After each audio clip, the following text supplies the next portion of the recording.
Армысыздар, құрметті көрермендер.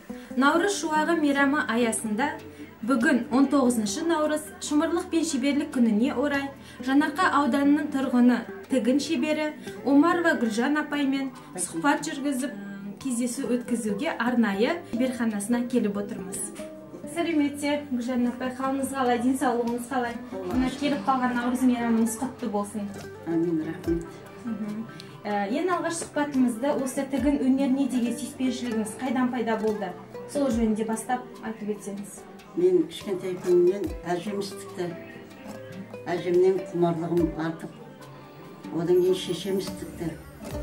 Сосын енді бала шағаның күнделікті қызықтарына, мерекелеріне, мен 10 шақты баланың анасымын. Солардың бәрінің мерекелеріне киімді өз қолымнан тігіп, өзім солардың қай ұйымдастырған нелердің бәріне өзім қазақи киім болсын, ол уақыт украин киімі, орыс киімі, латын киімі бәрі болған. Соның бәрін өз қолымнан тігіп, балаларымды мектепке дайындағам. Тамаша. Жақсы. Тігін тігудің сан саласы бар. Соның ішінде дәл осы қазақтың ұлттық киімі, әрі кәделі киімі дейміз, шапан тігуге деген әуестігіңіз, сүйіспеншілігіңіз дейміз. Қай кезде пайда болды, әлде сізді біреу үйретіп бастады ма сол жайында, шапан жайында жалпы? Шапан тігуге құштарлығым менің алғашқы қызым 87 жыл тұрмысқа шықты, Карл Маркс совхозына. Сонда мен Біткемет, сәуле ол уақытта Біткемет бардым Совет үкіметінің уақытында. Соған апарып шапан тікілгенінде мен бір жалақым кетіп қалды. Сосын осы өнерді мен де меңгерейін, әрі 9 балам бар ар жағында. Құда жегет келмей тұрмайды дедім. Бір шапанды әкеп бұздым да, сонымен үлгі жасағым. Сонымен осы шапанды жалғастырып келе жатырмын. Желекке, шапан, құрақ көрпе, балаларыма қыз жасағанға қолымнан құрақ көрпе жасап апарамын. Тамаша. Шеберлікке шек жоқ дейді. Осындай қазіргі уақытта шапан тігіп жатқандар қатары көп. Десе де сіздің шапаныңыздың қазіргі сұранысқа ие біздің аудан бойынша қандай дәрежеде болып жатыр?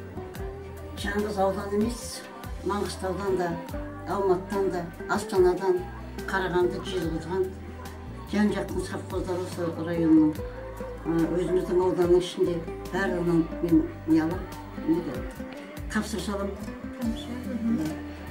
20-дан, 30-дан, 40-дан шапан тігем. Менің бағам тиімді ма? Мен әр шапанымды 2000-нан тігем. 2000-нан? Иә. Содан кейін де менің нелерім көп қойдым клиенттерім. Сұранысқа ие болған. Сұранысқа ие болған. Бұл шапан бір кісілердің клиенттерінде тапсырысы, әркім әртүрлі тапсырыспен береді. Біреу қалта сал дейді, біреу қалта салма дейді, біреу мына жеріне ішіне мынадай не сал дейді. Әдіп. Мынау әдіпсіз. Осы шапанмен келеді. Көп адам мынадай қазір капюшонменен. Маталарды сіз қайдан аласыз? Маталарын өздері әкеледі. Тіккізетін адам өздері әкеледі. Тапсырыс беруші өзі алып келеді. Тапсырыс беруші өзі әкеледі. Ал енді мен өзім тіксем, онда мен онда сатам оны. Дайын табарды өшілерге сатам. Бір шапан мұңым. Мынау королевский бүйдірлердің. Күшті. Мына ішінде жилетке. Жилетке де тігесіз? Жилеткенде қалтамен береді, қалтасыз береді. Осындай мынадай тесімаменен, тесімасыз береді. Тамаша, өте әдемі. Мына міне әдіп дейді мынаны.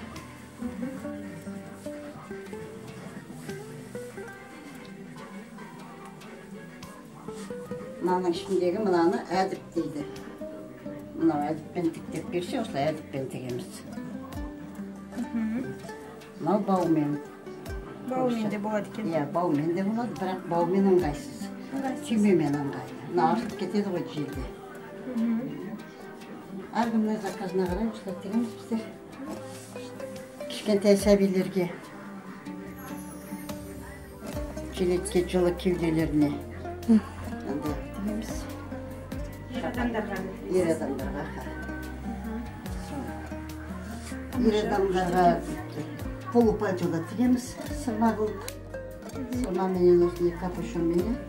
сырма менен көлүп почада тигемиз. Ер адамдарга. Төр көрпелер. Көрпелер деп билесиз? Иә, таза пучтан істелінген. Бұл құрақ 8 қырлы. Балақ 8 қырлы бір сырлы болсын деп, мынау 8 бұрыш жасаймын. 4 құбыласы түгел болсын деп, 4 бұрыш жасаймыз. Мынау ұйымдастырып, бәріні ұйым бірлікке келтіретін шеті. Бұл құрақтың өзі жай ғана құрақ бола бермейді.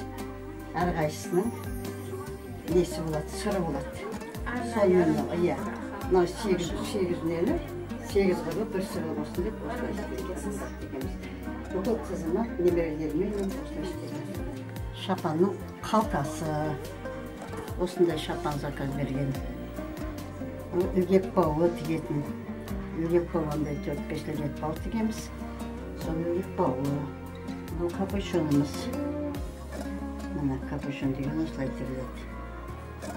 Мынаны бұлай нетеміз де. Мына орадан бұлай құрап әкелеміз. Осылай құрап әкеп, мынаның жағынан құраймыз. Сосын аударылады бұл. Мынау жеңіміз. Мынау бір жеңім бітіп тұр мінекей. Жеңі. Бұлардың өзін қалай осылай орнатасы емес, алдын артын белгілеп қоямыз. Белгі қойған жағымыз алдына қарайтын жағы. Мынадай белгі қоямыз. Мынадай алдына қарайтын жағы. Әркімнің клиенттің әрқайсысы әртүрлі әкеледі ғой. Сұрақ бойынша істейсіз? Қалыңын қалыңын? Бұлар өздері алып келеді. Материалында, мынау несінде өздері алып келеді. Өңірі. Өңіріміз.